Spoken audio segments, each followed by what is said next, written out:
काळमावाडी येथील दूधगंगा जलाशय 84% असून धरणातून 8,100 क्युसेक इतका विसर्ग सुरू.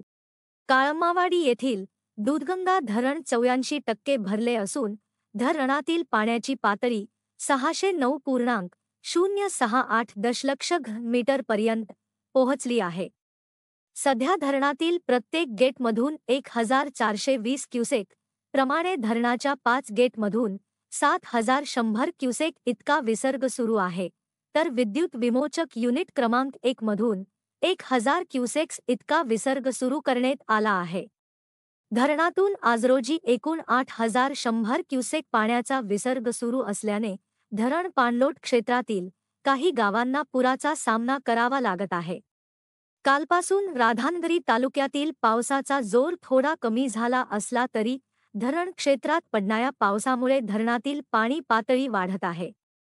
त्यामुळे पावसाचा जोर जोपर्यंत थांबत नाही तोपर्यंत धरणातील पाण्याचा विसर्ग कायम राहणार असल्याची माहिती संबंधित अधिकाऱ्यांनी दिली.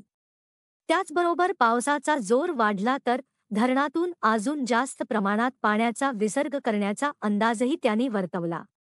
आज दुपारपर्यंत राधानगरी तालुक्यात 14 मिमी पावसाची नोंद झाली आहे.